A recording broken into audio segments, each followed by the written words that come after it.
If you're watching this, don't ever open your door after midnight, no matter how friendly the knock sounds, no matter what voice is calling you from the other side. Because last week, I made that mistake, and I don't think I'm alone anymore. It was 3:08 a.m. I was home alone. My roommate had flown out to visit her parents, and I had the apartment to myself for the weekend. I couldn't sleep. Typical insomnia. So I was scrolling on my phone, half asleep on the couch, when I heard it. Not loud, not aggressive, just soft, gentle, almost polite. But at 3 in the morning, I froze. My apartment building is secure. You can't even get to our floor without a key fob. So either it was a neighbor or something was very, very wrong.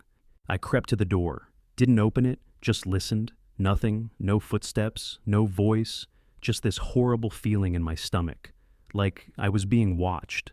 And then I heard it. A whisper on the other side of the door. "Let me in. I'm cold. Please."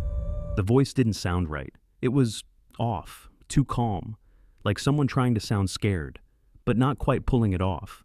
My heart was pounding so hard I thought it would burst out of my chest. I looked through the peephole. Nothing, just the hallway, empty, still. But as I stepped back, the whisper came again. "Please, I know you're in there. I swear to God." The voice came from the keyhole. I backed away, grabbed my phone, and called the building security. They picked up after 2 rings. "This is 911 dispatch. What's your emergency?" Not building security. I hadn't dialed 911. I checked my phone. It was blank. No call in progress. And then my front door handle jiggled, slowly, softly, like someone was testing it. I grabbed the closest thing I could find, a lamp, and yelled, "I'm calling the cops!" But the second I said it, the voice behind the door changed. "You already did. They won't come." I don't know what kind of sick game this was, but I wasn't waiting to find out. I locked myself in the bathroom, called the actual police, and stayed there until they arrived 20 minutes later. When they finally got to my apartment, the hallway was empty. No signs of forced entry. No one on the security cams. Nothing. I moved out 2 days later. Haven't had a peaceful night of sleep since. And every time I hear a knock on the door, a part of me wonders if it found me again.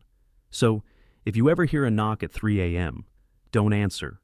Not unless you want to know what's on the other side. Like, comment, and subscribe. If you still believe you're alone tonight, sleep tight. True horror stories, new videos. Every week, subscribe for more.